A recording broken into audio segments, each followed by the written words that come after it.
It's going live and live and live. Let's see. Hello, hello. I think we have gone live. Everybody, it's Tony. No, Tony, we're not talking to you. Fantastic. Hello, hello, hello. Hello, everybody. How are you? And welcome. Welcome to our live tonight. How are you doing? How are you doing, everybody? So yes, it's 7 p.m. and it's our Tuesday night live show with Coach Yvonne, or otherwise known as Yvonne. Hey, how are you all doing? Good. They said good. I don't even know what they're saying on the other side there. And we have with us a beautiful guest, as promised. As promised, we always deliver the goods. We've got a beautiful black swan here. Have you seen her brooch? It's fantastic. I should have worn mine as well. So lovely. Our beautiful black swan, Pamela, is here to join us today, and she's going to be telling us the story. Yeah, oh, thank you. It's good to be here. It's good to be here. Oh, it's always wonderful to have the swans here. Now, for those of you who are wondering, we have been talking about the soulmate system, which is something that we have been doing since the conception of Chengi's world through to Black Swan. It's the system that I created over the years to really address the most important cliff notes in every woman's life that kind of get us stuck. Because I've come to believe that love flows abundantly towards us all the time. Yes. The problem are the blocks, right? We all have something that keeps love out, even though it's flowing to us. There's something that keeps love out. And that thing is the thing that we call the ego. That's the part of us that wants to stay safe, that wants to protect ourselves, and all the coping mechanisms that go with them, and all the unconscious beliefs that go with it, and all the trauma we had. And so I recognized that we needed to take every single woman on a journey. We needed to take her on a whole journey. It wasn't just about giving women advice about what to say, what to do, what's fantastic, it's mechanical, it's wonderful, it's important to know what you're doing. But if you're doing it from the place of brokenness, neediness, from the place of the ego, you're always going to keep experiencing the same things, choosing the same men, having these experiences. So today we're going to be focusing on our module 4, which is really about those internal family systems, family dynamics, the families that we were raised in, how we saw love growing up. What did love look like? What did love mean to us based on how we grew up? And that's such a deep and such an important story for us to understand, because it literally holds up how we relate to the world and everybody around us. So of course, we don't want to just hear the coaches talking about it, because we know how it works. We want to hear from our beautiful Pamela, all the way from Texas. Woo-hoo. Go Texas. And Pamela, and by the way, it's like 105 in Texas right now. Wow. And you made it.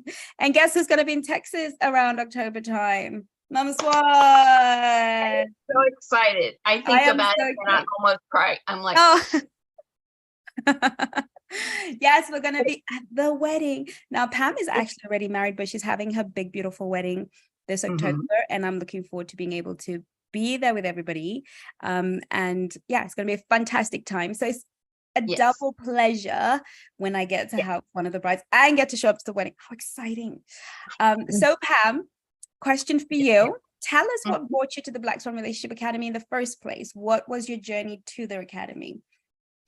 My journey started actually after I lost my husband in May of 18.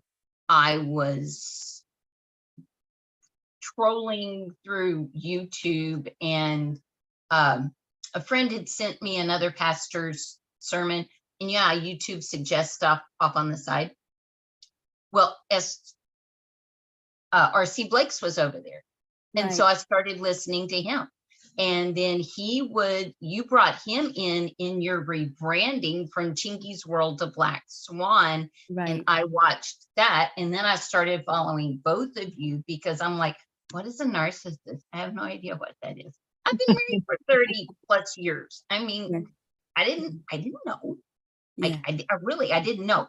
So naive little me, started watching, and so I just started following your videos, and And between you and Pastor RC learning to be a high value woman, working on different things, then you brought in Nice Girl Rehab.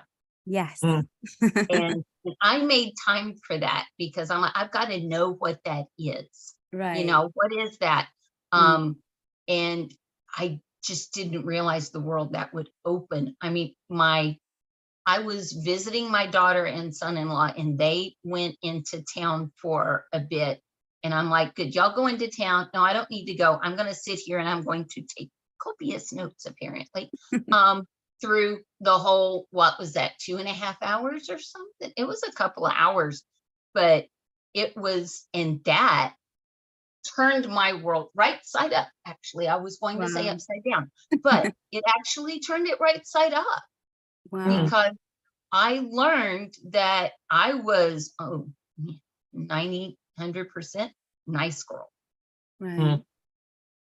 And so identifying with that, wrapping your head around that and your heart around that and changing took a little bit. You know, honestly, it took a little bit, but I made huge strides as we worked through, you know, because you had the initial Facebook Live, and then you went, and then each week we worked on a different area, and I did that homework. I scheduled was it a one-on-one A discovery. A discovery call with Unique, and that launched into with, you know, your encouragement and Unique's encouragement and continuing to follow you guys, and I still do, launched me into Soulmate. Yes. And Soulmate led me to Randy. Yes. Led me to marriage, which led me to love again. And yeah. May I ask you something, Pam? You said that it led you to love again. Did you think that after your husband had passed, that was it for you? You was now just ready for the rocking chair and the grandchildren? No, I wanted to love again, but it led me to a healthy love. Because mind you, the love story I'm living now, which is a product of Soulmate, is, or in my mind it's a product of God, but through what I learned in Soulmate is a different love story than what I had when I was married. Do Not you think bad, just different. But do you think though that, do you know, because you're of a certain vintage, so it's the case of, you know, when I mean, you identify as 35, Pam, you know, just remember that you identify as 35. Because you identify as 35, I identify as 33. So what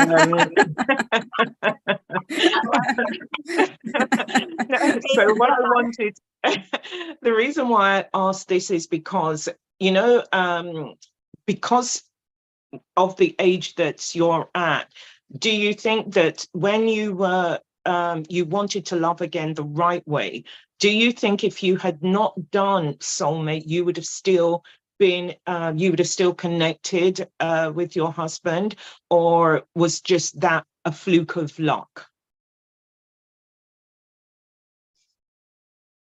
I probably would have connected with I was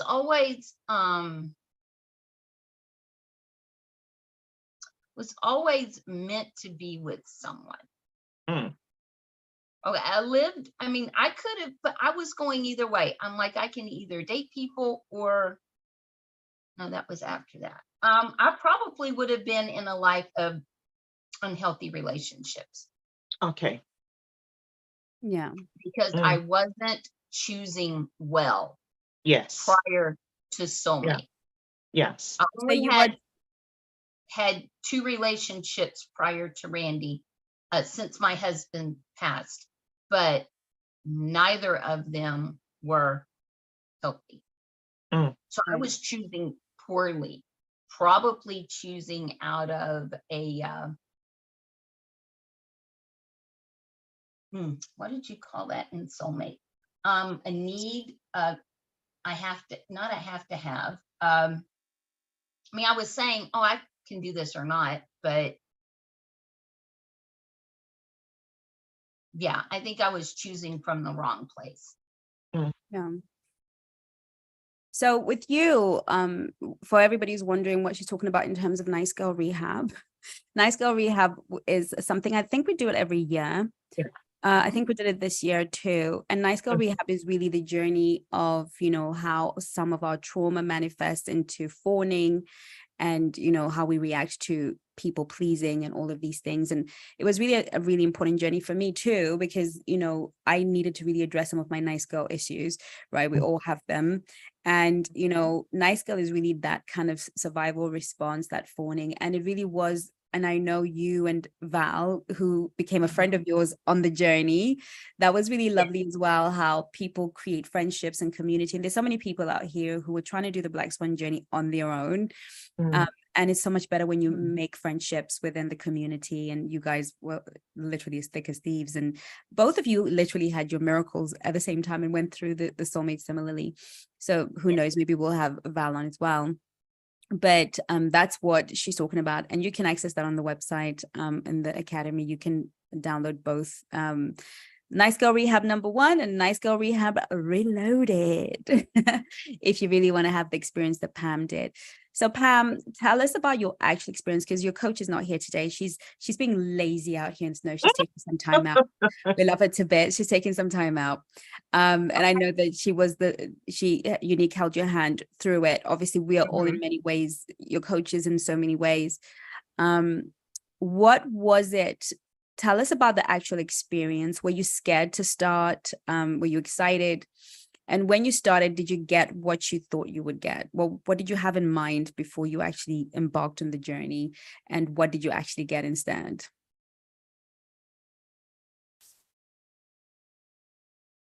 I didn't have a preconceived notion other than I wanted to heal more. Right. There was a in part of my grieving and healing, you know, in it, because you never really stop grieving, but you get better at it every day. So it's a journey. So in part of that journey, I really felt the need. It's like I need something. I need to know how to get back out in that world, and nice girl way. I want to do it right. I have to do it right. Like there's a proper way to do this. And I was really looking more for, prior to Nice Girl, I was looking for an etiquette coach or something to teach me how to present in the world. And it's just I was searching for myself. Right. You lose yourself in marriage sometimes, and in marriage, definitely, in motherhood. Yes. You lose yourself. And so daughter had moved away. She's married, husband, right after I lost my husband, her dad. So it was 2018 was rough, but with all the changes and losses. But so I was trying to find myself. Who is Pam? I'm not sure I ever knew her, but I definitely kind of lost her in the past 30 years, you know. So in finding that, in trying to find me, etiquette coaches didn't pan out. So again, I'm just kind of put that on the back burner. Found you guys, and then y'all did it, and I rabbit tracked and lost the question. So what were you expecting from, so you said you didn't have any preconceptions really. So how was the kind of experience for you? Let's say you started module 1 and you were sort of going along. Can you tell us the emotional experience for you at the time?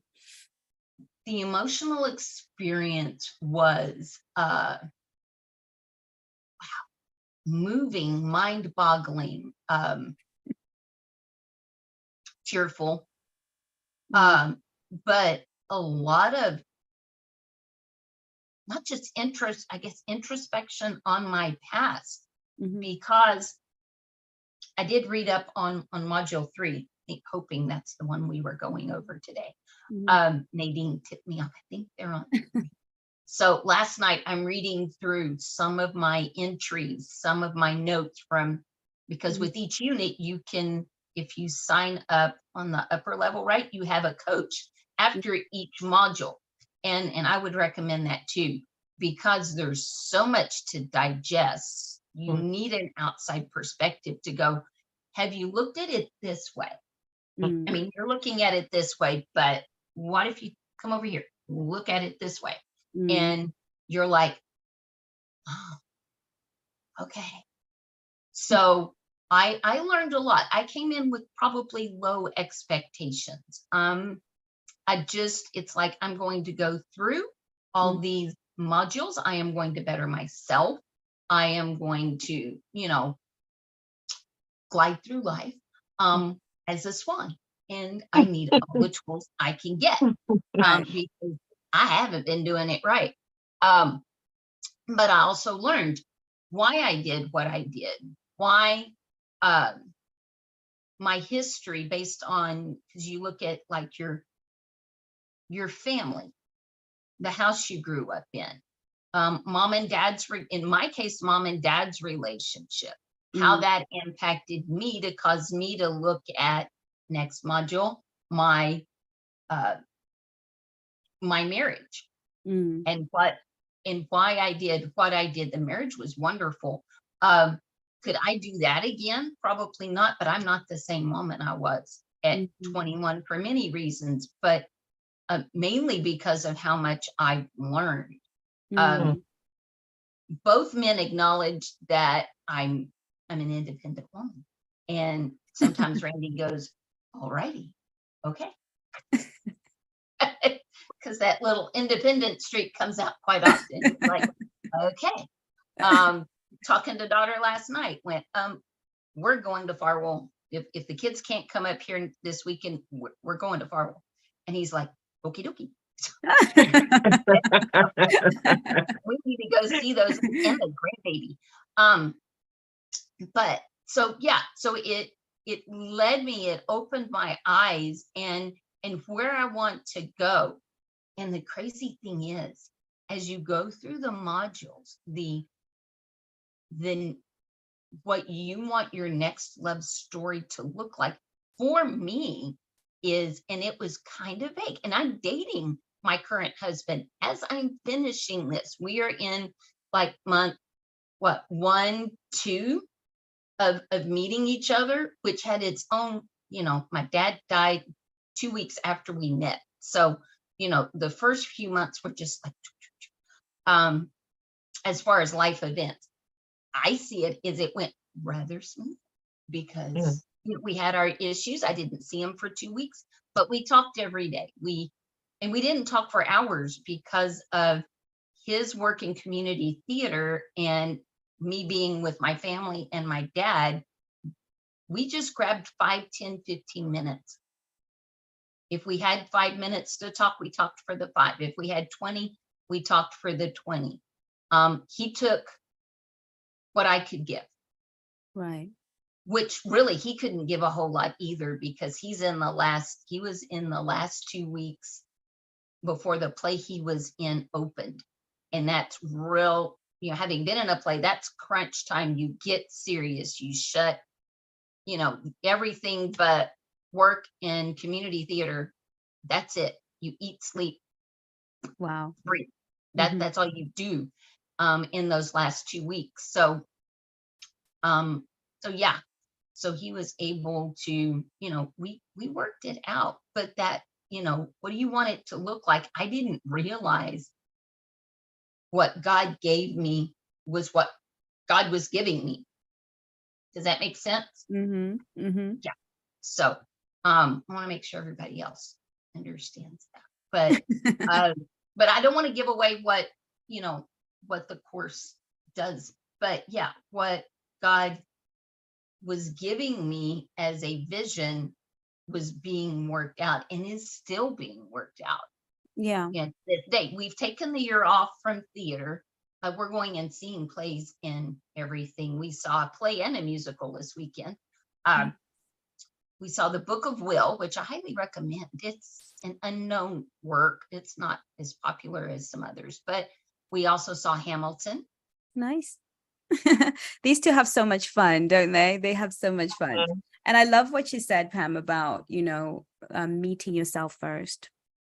And that's what I love about the soulmate, because I do it myself every so often, every 6 months or so, and the coaches do it themselves as well, and we do it to each other. And it's like a living system that I feel we just need to do every so often. And the reason for it is because whenever you're constantly developing, evolving, and growing, you're meeting yourself in different ways. And sometimes you have these kind of changes because your marriage is, ended in, in death, really, which is horrible, but normal, natural.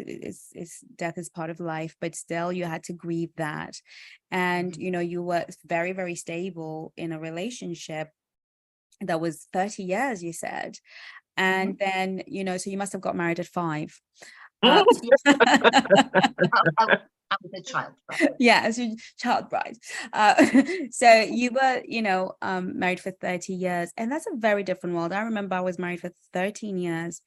And when you come out into the dating world and you don't know who you are, that relationship world will try and give you an identity.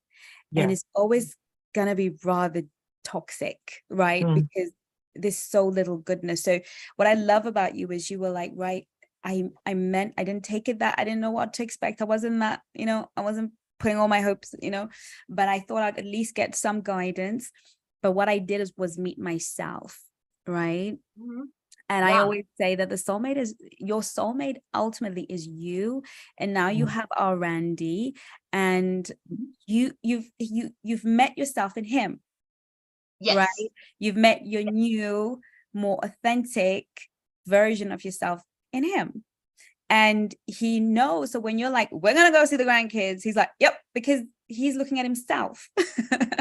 There's this, you are in him, he's in you. And that's what I love about the soulmate, and how it magnetizes your truest essence to you. The truest person who resonates with you is attracted to you because of that. And you guys have done a lot of theater, and you changed, you got yourself a new hobby. Tell us about how he sort of inspired you into that hobby. And I think it probably started from you doing one of the modules as well, and kind of figuring out your goals. And really, did that help you sort of explore different? Did you have a performance in your goals in module 2, by the way? Was that part of a desire, or did it surprise you? That one surprised me. The theme of my new love story is adventure. So we sit down at our first date, right? Blind date. We met on Match, talked.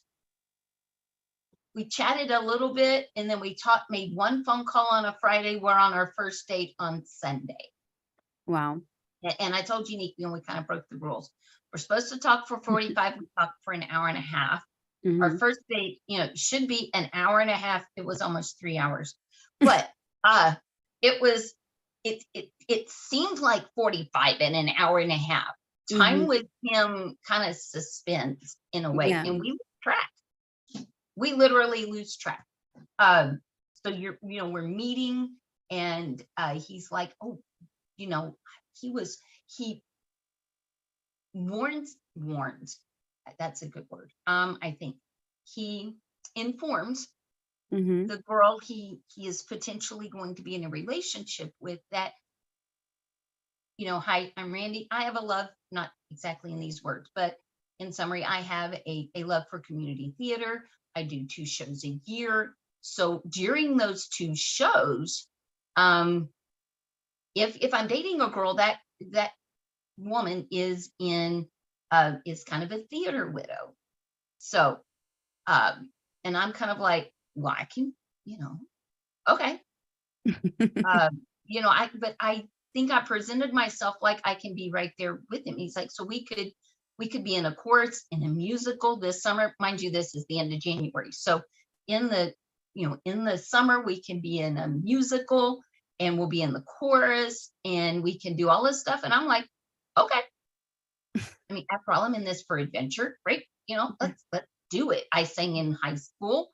I do a little bit of singing, not in church or anything, but I've been told I have a good voice.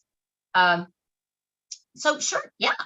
So part of this first 6 months of adventure, a few months later, he calls me up. He's like, okay, auditions for the Moonlight Musicals, which is our summer musical program here in Lubbock, is in 30 days. So you need to have a 1-minute monologue and memorize a song from Broadway, from a Broadway show. Wow. And I'm like, I did say I'm going to have an adventure. Okay, you don't wear the microphone, like, okay. Well, again, a swan and a queen is in control of our emotions. That's okay. right. All right. Okay. And we hang up, and then I scramble for a song and a voice teacher, and I auditioned. I didn't get it. It's kind of hard to get into there if you're a newbie, but yeah. So he got in. So what did I do? I went to every stinking 3 weekends, 3 shows a weekend. I went to 6 out of 9 shows. Wow. That I had it memorized. The cast loved me. I'm out there singing the songs. It's an outdoor venue, so I'm singing the songs and dancing in my little chair, and they loved it. Actors would go backstage and say, "Randy, is that your girlfriend out there?" And he's like, "Yeah." They're like, we love it. But it has led to, so we were in a play in October, and cameo appearances in February, and I am now taking voice lessons with the gentleman with Moonlight Musicals who does the sound and audio. Amazing. Moonlight Musicals. So who knows what next year. She's learning the actor's life, they said here. Amanda says she's learning the actor's life. And that's what we're talking about in one of the lives about module 2, and I think Penny said that last week. She said that, the soulmate doesn't just change your love life, it changes your whole life. And, discovering parts of you that you probably didn't even realize existed. And this is the magic. That's the beautiful thing about the transformation. That's why Penny was like, Eve, getting a man is the bonus, but the real bonus is really getting to know yourself and really heal. So Yvonne, over to you. Do you know what I liked, or also liked, Chengi, was when you said you discovered you. And what I wanted to know, Pam, when you said you discovered you, I thought, did you like you? Did you like Pam? Because you said you discovered her. So number 1, did you like her? And number 2, what was it about her that you were not too happy with, but you're so glad now that you've changed? So did she like the old Pam or the new Did Pam? Did you know the old Pam when you said, I discovered me? And I thought, okay, so did you like you? Because when we spoke with Penny last week, it was one of the things that, she talked about, and she didn't like herself because in the way in which she behaved, and, her traumas and outbursts and so forth, and not realizing that all of this was because of, life's issues. And so she didn't like herself. So, and nobody ever said to her, you're misbehaving or you're unraveling or whatever it is they were going to say. They didn't. So that's why I'm asking, did you like Pam at that time?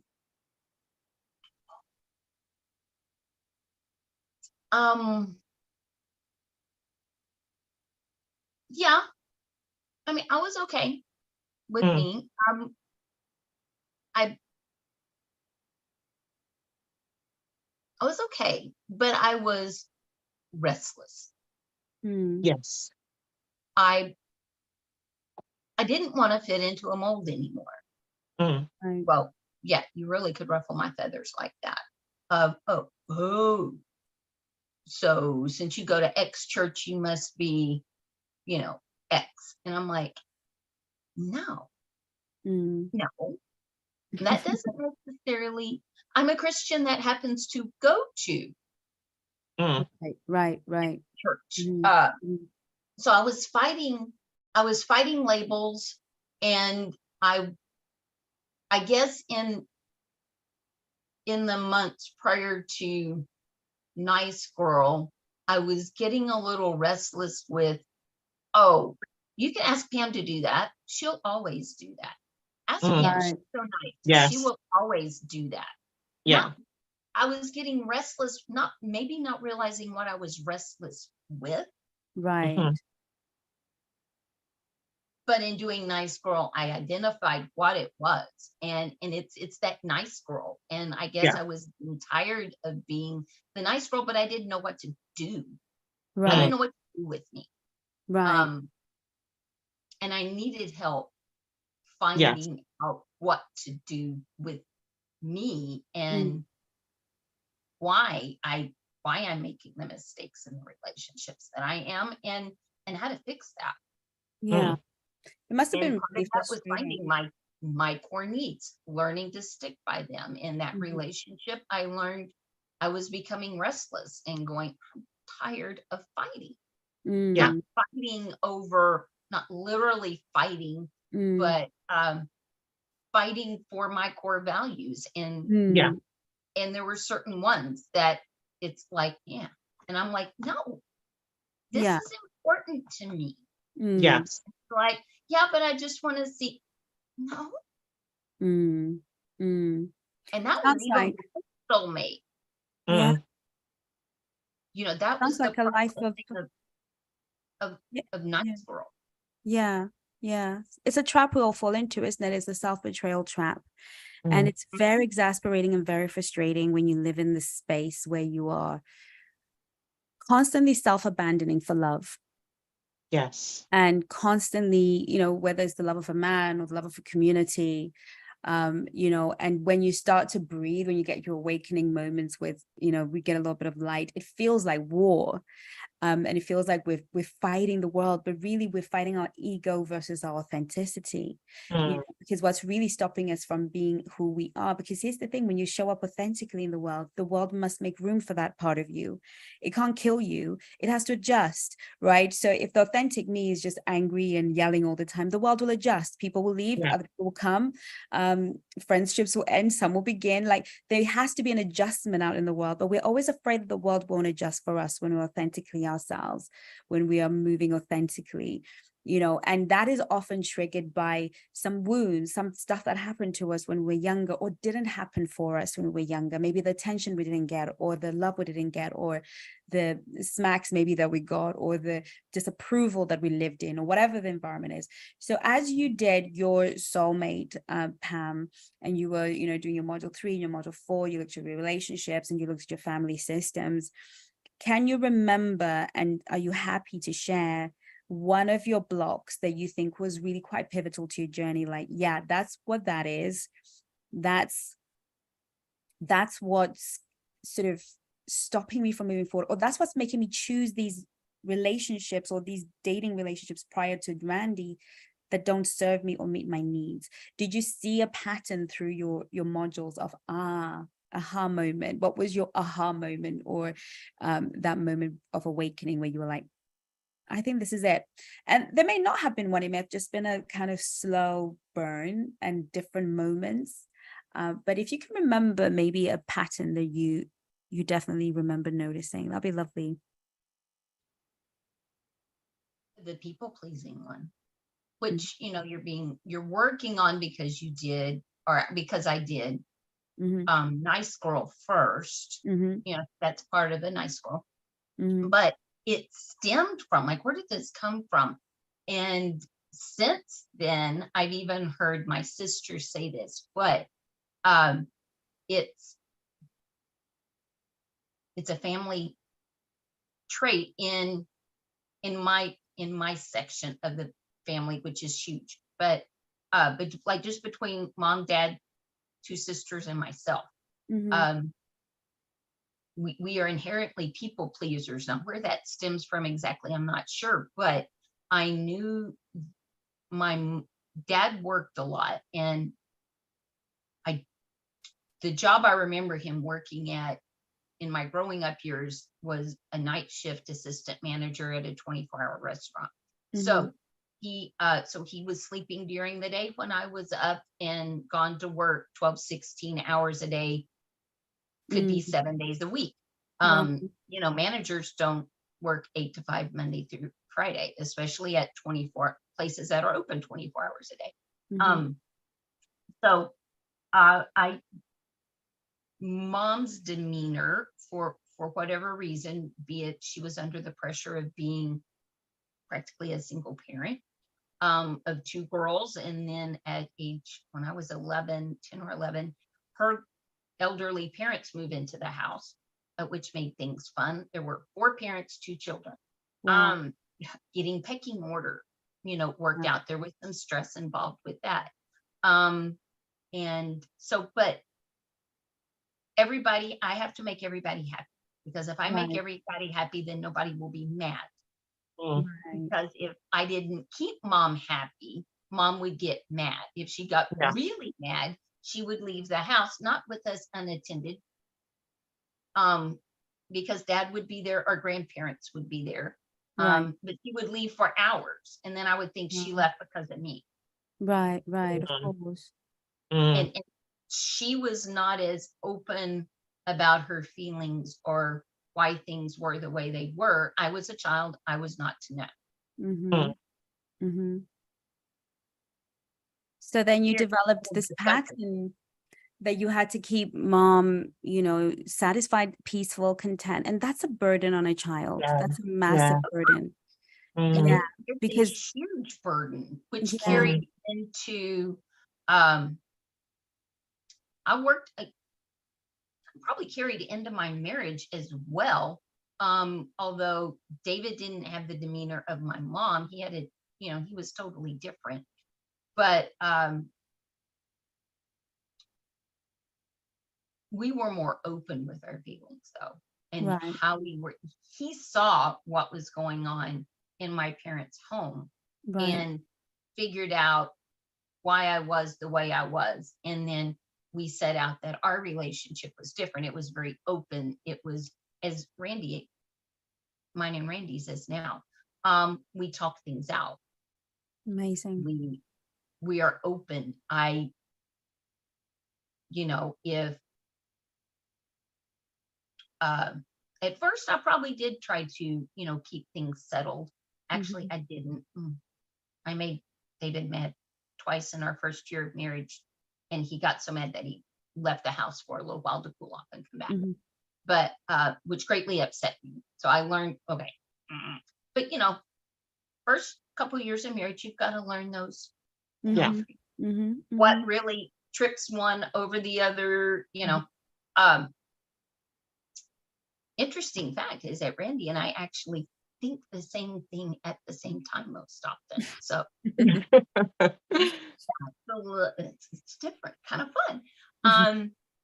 And so, but even then, so learning to be open with relationships, and not, this is what you want, so this is what I give you because I have to keep you happy, isn't absolutely. To keep a homeostasis in the environment. Conflict's okay.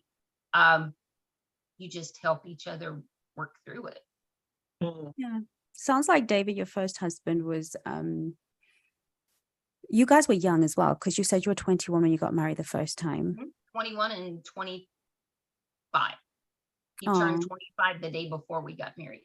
Oh, that's so sweet. And I think that's the beauty of younger marriages. I find you haven't accrued as much over and above your childhood stuff.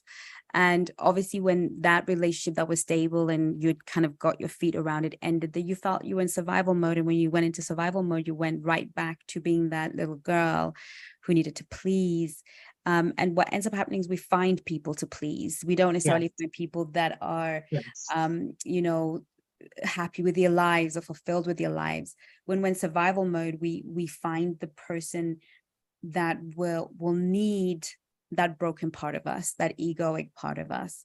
So Miss People Pleaser dated men that needed to be pleased, that required pleasing, that presented the danger of abandonment.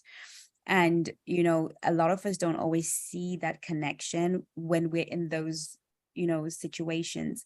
And for you, really being able to see that in your process and say, okay, this is a family trauma, right? Because we all do it.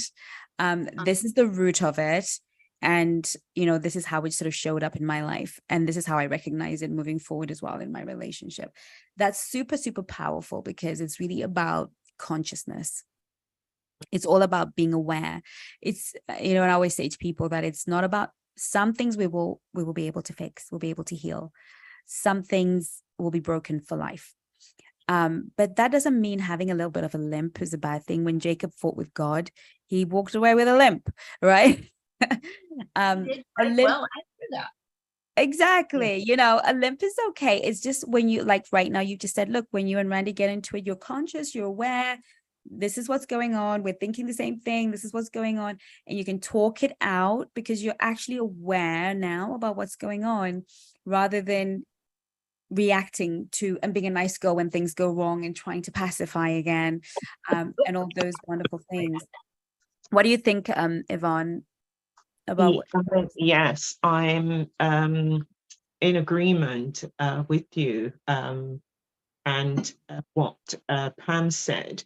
But what I wanted to know is, you know, the first time round, Pam, was it? No, there were a couple of things I wanted to know. The first thing is when you said you had to make mom happy. So I can imagine you were a good girl. You were the one that was always helping to clear the table, put the plates in the dishwasher, that kind of thing, to take some of the pressures off her. When you then went, I don't know, after high school, did you then go to college, or what did you do when you left? Did you go to college? I did go to college, but I stayed home and went to one near the house because I Right. was driving my grandfather's. I did not have my own car. I grew up on the lower end. I Mhm. say I grew up poor, but then compared to some other families, I'm like, that's kind of okay. But I didn't have my own car in high school. My grandfather wasn't able to drive anymore, didn't want to sell his car, so I could drive his car.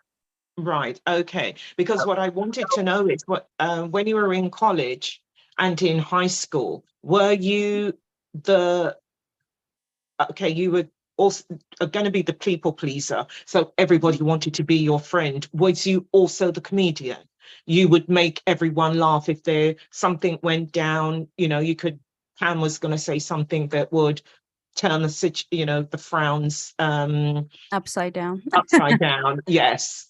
maybe a little bit, but I wasn't like the class clown or anything. No, I no. was, yeah, but no, I could make them laugh a little bit. Yeah. Yeah. Right. Okay. I had a lot of friends, stayed Yes. home, went to a nearby university. So I could still drive. If I Yeah. moved away, I had no car. And whilst you were doing that, going to and from uni, were you still the one that was felt it that it was your duty to still make your mom happy?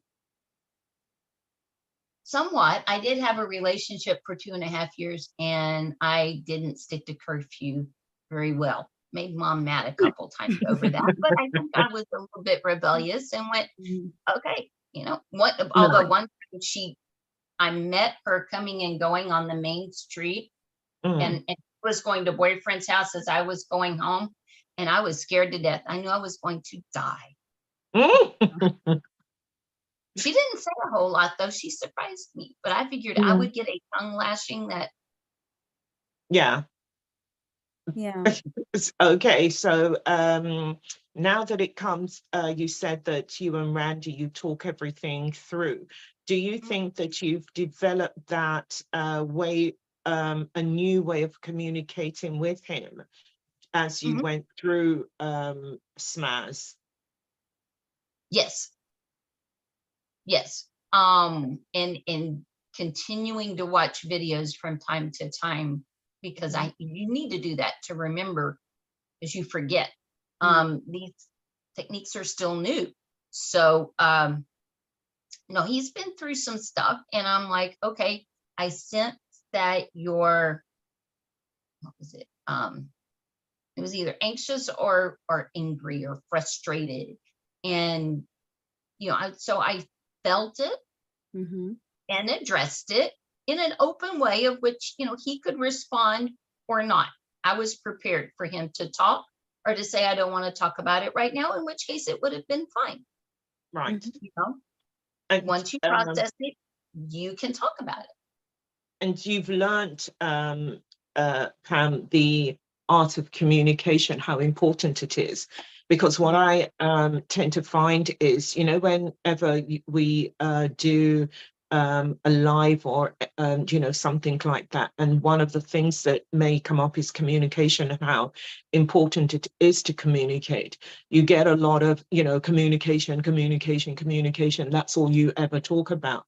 But can you explain, to our wonderful listeners why communication is so important when it comes to, especially in this new relationship, after all the things that you've learned, and you know how to stroke and not strike, what's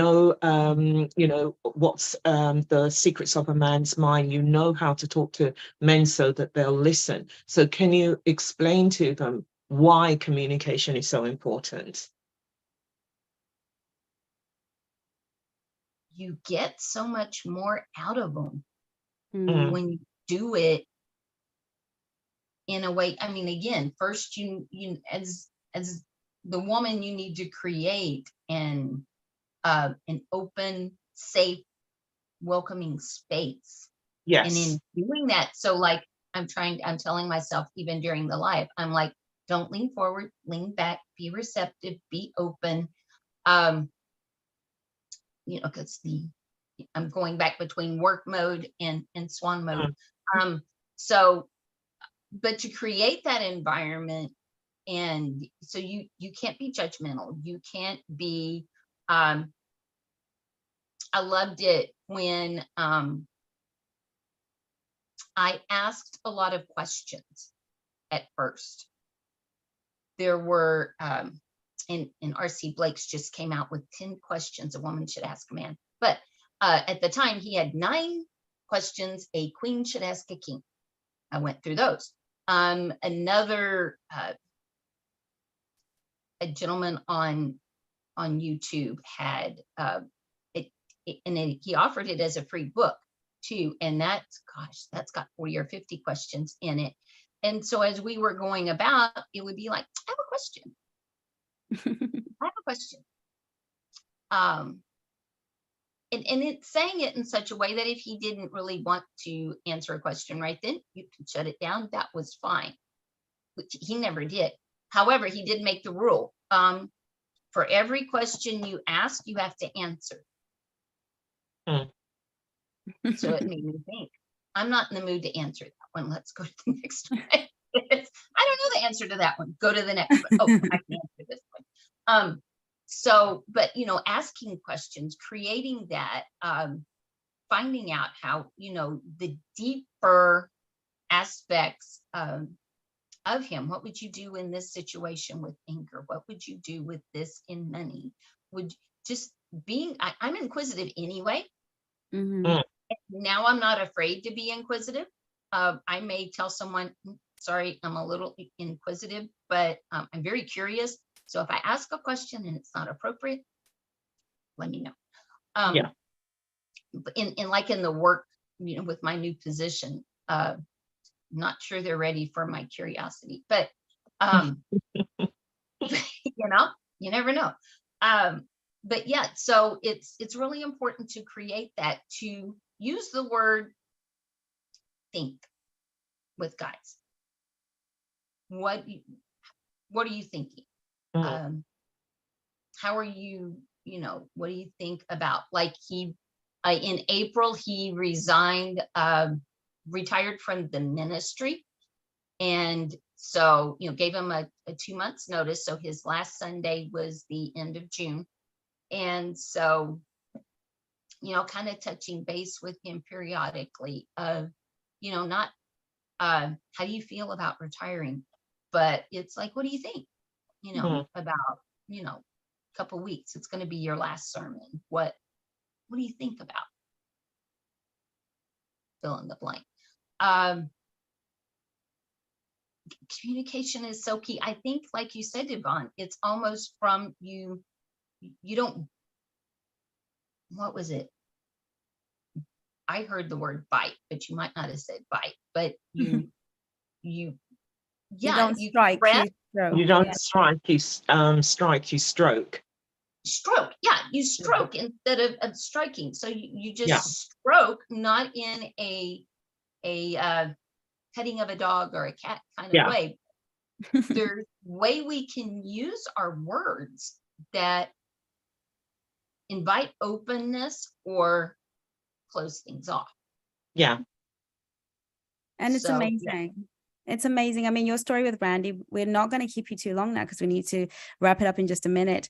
And I know that you and Randy had a lovely interview with Unique. We're still waiting for that to be edited and uploaded. I think she's holding out for a particular reason, that one.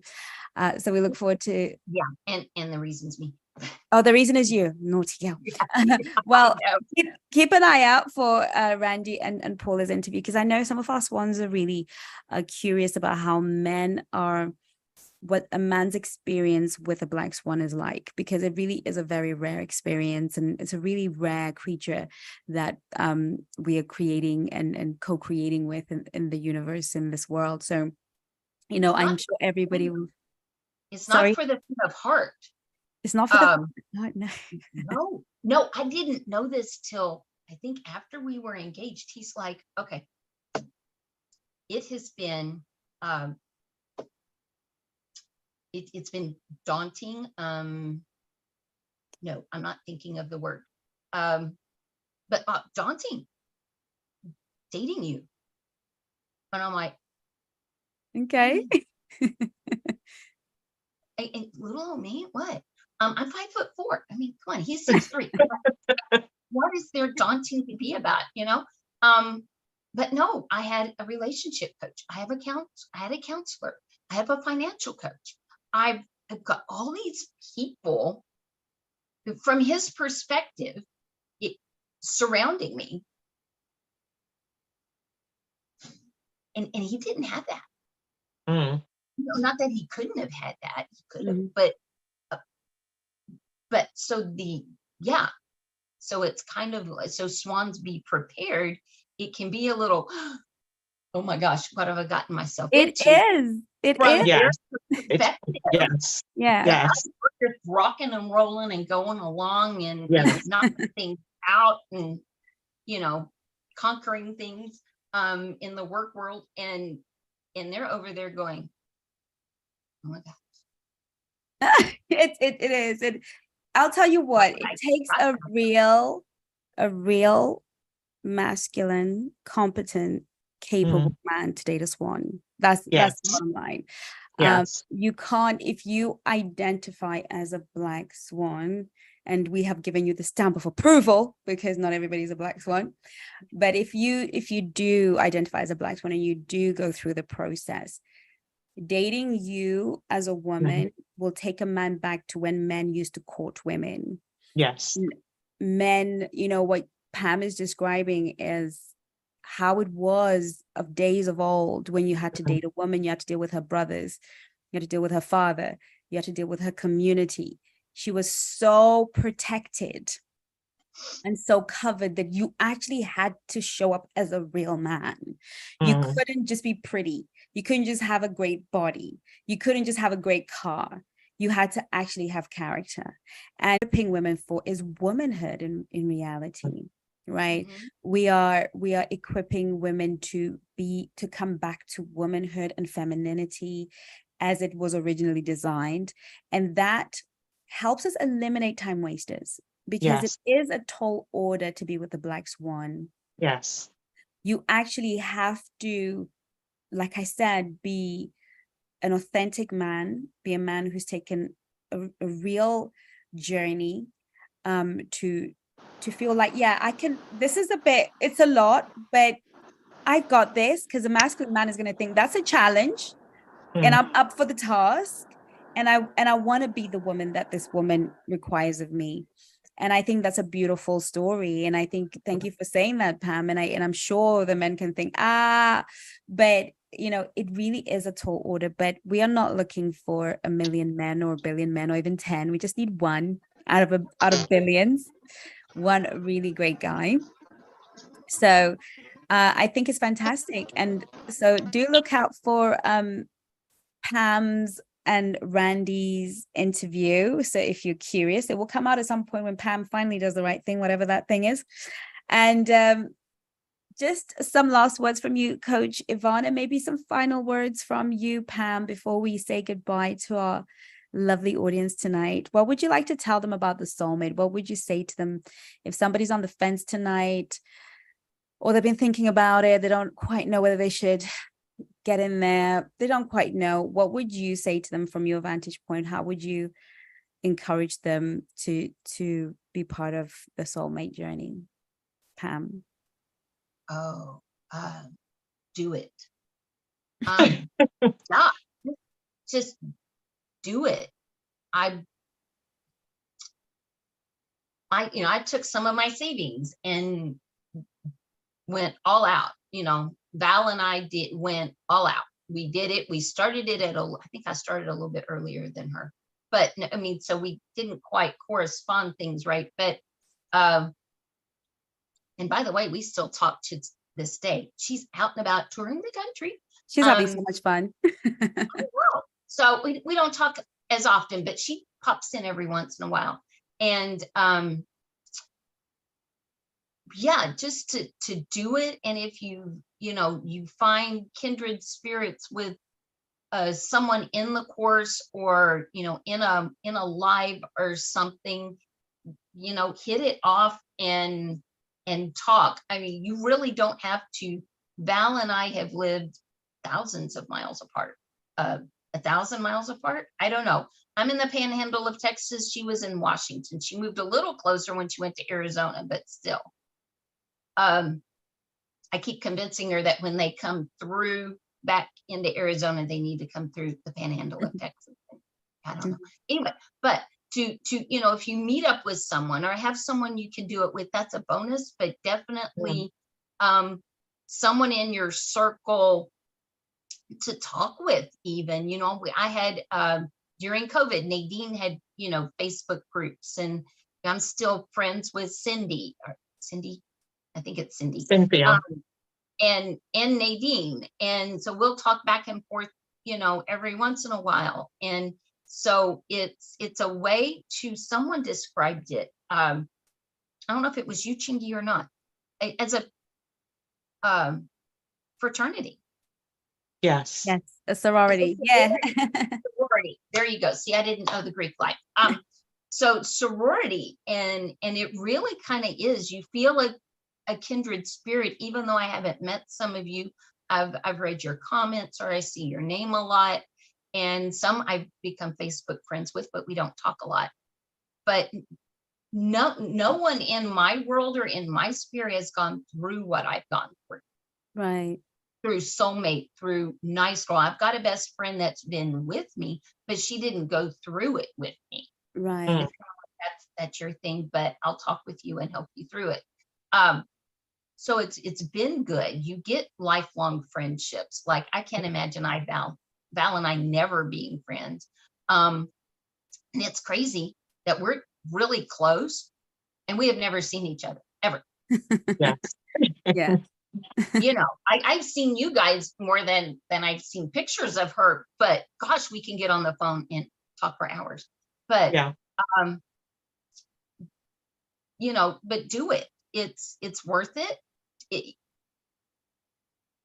I don't want to guarantee that you will find your love, as Val and I have, during or after soulmate. Mine was during, hers was after.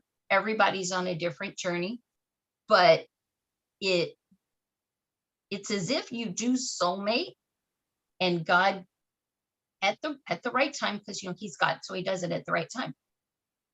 Insert your love in there. Yeah. Your new boyfriend. Just inserts him at the right time. At the right time. Again, mine was earlier, I'd kind of just gotten started with it, but we hadn't gotten so close, and we lived an hour apart. So that helped, because I was still able to have my time with Unique, my time alone. Things that I learned that I need, that I didn't know I needed before. Yeah. Yeah. And I'd love to see the video of me when Unique told me, no, turn everything off and sit in silence.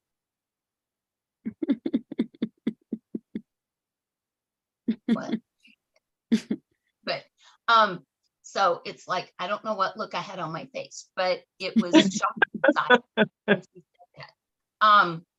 But yeah, because you learn so much about you, and if you don't like you, then you will by the end, because self-love is the continuing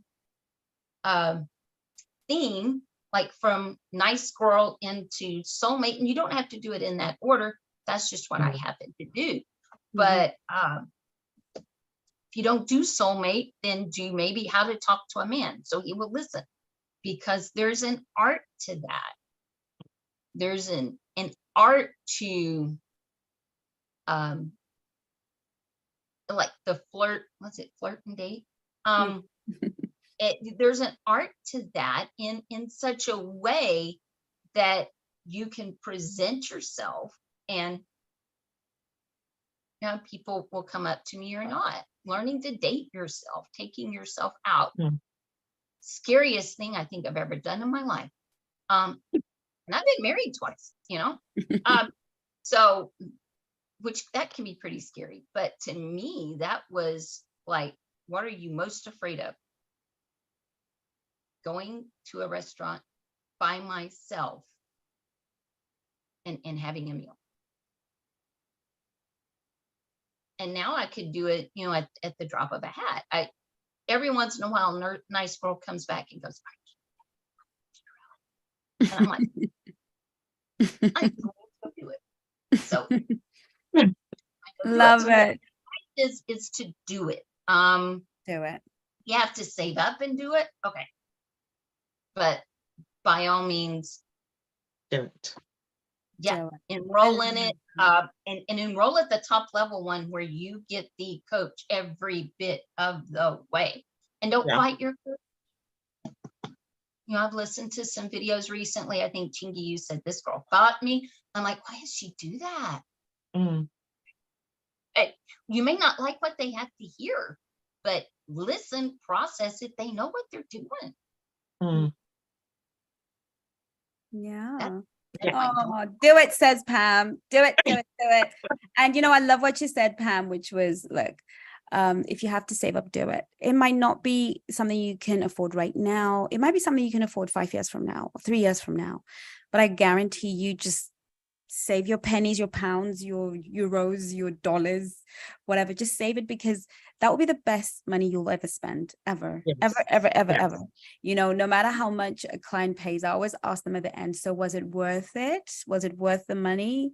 And they're like, I would do it again. I would literally spend. And I actually did have a client who literally did it again, paid again to do it again. And I was shocked. I was just like, right, I'm paying to do it again, because the experience was so profound for her, and she'd sort of gone away, and she said, no, I want to do it again with you, and I want to change my life. And because for her, and it's not because she was rich, she just so wanted the value again. And so once, and with the soulmate, once you've had it, you have it for life. We're actually going to be running some refresher courses in the soulmate group on Facebook during August, while the academy is on half term. And that will be Nadine and myself will be doing some refresher courses in the month of August. So anyone who has the self-study, who's done it before, wants to refresh and again, get back into the community and redo, which is really fantastic, and share your stories about where you are now and what you're doing. That's going to be happening. So again, if you want to join, to do the soulmate, book your discovery call. If you want to do it on your own, you can go right ahead to the website right now and download the soulmate attraction self-study. But like Pam and Penny and everyone who's been here before will attest, do it at the high level, get a coach, get the support, get the hand holding, get the person who's going to challenge you, show you a different perspective, help you heal, address some of the trauma. It is a 3 to 4 month journey. It is an intense journey. It is a journey where there will be a lot of tears, a lot of confusion, a lot of realizations, a few more tears. Did I say tears? There's going to be loads of ugly going on, but it's really an unraveling of your beautiful self. Like Pam said, even if you don't like yourself, by the time you're done, you're going to love yourself. And I know that if Pam did not get her man during, and it's like she said, God will plant that person in the right season. There's a scripture that I love that I was sharing with the coaches the other day. I can't tell you where it's from, but I know for sure it's in the Bible. And it says, the Lord watches over his word to perform it. And I'd always found that quite weird. Like, why are you watching over your word? Like, you're going to do it. It's your word, right? What are you watching for? And, the Lord just revealed to me that, look, I'm watching over the conditions that are right for my word to sprout and have life. It's the conditions that I'm watching over. I'm not going to pour new wine into old wineskins, right? I'm Right. watching over the vessel. Are you growing? Are you changing? Are you prepared? And that was the same thing with Esther. It wasn't that her destiny was she was already predestined, but she needed a process. So I always say the black swan is like the Haggai of the eunuch of the situation, who then takes you through this process of preparation. You will still meet the king. You will still marry the king, but there's that little process, and that process is what God is watching over, because his word, your marriage, your love, your relationship is hovering over you. But the conditions of your mind, your heart, and your spirit are not right for him to perform it. So this is why a lot of people, when they do the soulmate, their conditions about right. Every time somebody starts the soulmate, always they meet somebody. Even if that relationship doesn't pan out into marriage or whatever, they always meet that person they wrote on paper about their new love story, which we're going to discuss next week, about uncovering your new love story. And that's because your conditions are changing and giving room and way for God to perform his word, for that word to be like fertile ground, right? That's where we're going to sprout, because finally the seed has found good soil, right? And the problem is that our soil, the soil of our hearts, is weedy or thorny. And the soulmate really is that kind of surgery where you take 3 months out of your 30 years, 20 years, 40 years, 50 years, 60 years, 70 years of this life. You take out 3 months, just 3 months. It's Jeremiah 1 verse 12. Thank you, Lamanda. And you take out the soil, the stone, you take out the thorns, you take out the stones, you take out the weeds from your ground, so that which has already been hovering over your life can find room. And with the soulmate, sometimes that process, depending on how you show up for it, can uproot the weeds and the stuff so quickly. And for other people, they will finish the soulmate and then continue their journey with us to continue to open up that whole process. But like Penny said last week, even if you don't, God doesn't feel the conditions are right yet, you will love being you, and you will love your life, the life you're creating, the adventures you're going on. And I think Penny said, you just love yourself so much, you're not sure if you want to share it. Right. And I have had clients who are like, I know when I came, I said, I want a man or I'll die. Sometimes I have clients, I just want to get married. I don't want to heal. I just want to get married.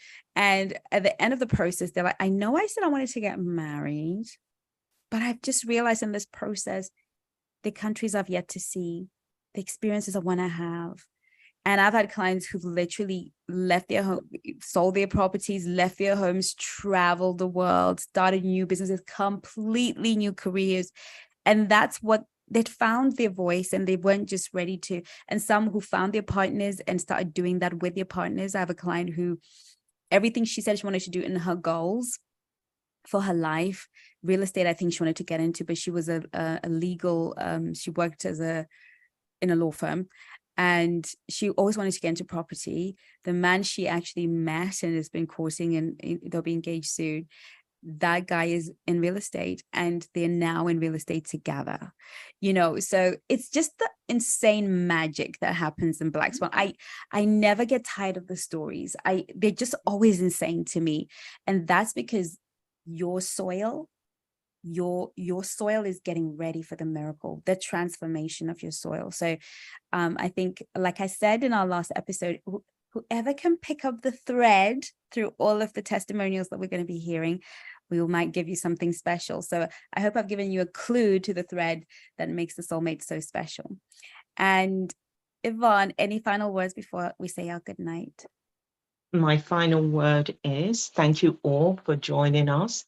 And thank you, Pam, for sharing your story with us and telling us of the fantastic journey that you're on, and with the love of your life and all the wonderful things that you actually learned in doing so. And it's something that's out there for everyone also to attain for themselves. And, we may think that joy may have passed us by, love may have, gone off up into the ether, or, it's into the deepest, darkest recesses of the ocean. And we're never going to find that person because we've kissed so many frogs. But that person is there, and you can find them. As Chengi's just rightly said, just get your heart in the right place and ask yourself one question. And the one question I want you to ask yourself is, would you marry you in the condition you are today? If your answer is no, then we're here to help you. If your answer is yes, we're here to celebrate with you. So have a wonderful evening, everyone. An afternoon or morning, wherever you are in the world. And thank you so much, Pam. We adore you. You are truly a Black Swan, an ambassador of what we do, a true champion. I mean, everything about you, for me, depicts and models and just glorifies the work that we do here. You are exactly what we want to produce. And you and Val your relationship with Val too is beautiful. We all love it. We adored watching it blossom. So you found two loves there. You really got blessed. I did. A kindred spirit in many ways, because Val and I have been through many things similarly, but and she's amazing. I miss her. Is well, we love you to bits and pieces. Oh, well, Val, call Pam. Talk to her. Stop having so much fun with your man. I tell you what, every time we see Val on Instagram, we're like, girl, how long is this honeymoon period? Like, it seems endless. The woman is just so in love. And, one of the things people don't. They're going to be gone. Yeah, I think it's May to October. So maybe it's. She's just on a big adventure, that girl. And what a lot of people don't know is I watch all of the videos for all the clients in all the academy. I always make sure I keep tabs and I know what's going on, and I follow the story behind the scenes and support the coaches as and when they need me to do that. These days they don't need me very much, which is kind of cool, but I do like to be on top of it. And I loved watching Pam's story unfold. I loved watching Val's story unfold. I love watching all of your stories unfold. And honestly, so much of it is so private that we're never going to share it out here. But I will say that the real commitment behind Pam's journey, the commitment to really be open, to be vulnerable, and really the commitment of the coaches as well, who I adore, who work so hard from an open heart, and the work that Coach Unique did with you. We're so grateful for allowing us to help you and allowing yourself to be used in this moment to inspire, motivate, and allow one woman, if it's just one woman that says, I'm going to Yes. take the journey, I'm going to do what it takes to do this journey, so that I can find my new love story, then you would have changed the world, Pam, because we don't know who that woman is. She could be the next president of the United States. Who knows? She could be the next British prime minister. She could be the next world leader. And so we are so grateful that you came here tonight. Thank you so much, Pam. You're And quite welcome anytime. thank you, honey. So thank you so much, Thank everybody, you. for watching. And that's us from now. Bye-bye now. Bye, See you on the everyone. next live. Bye.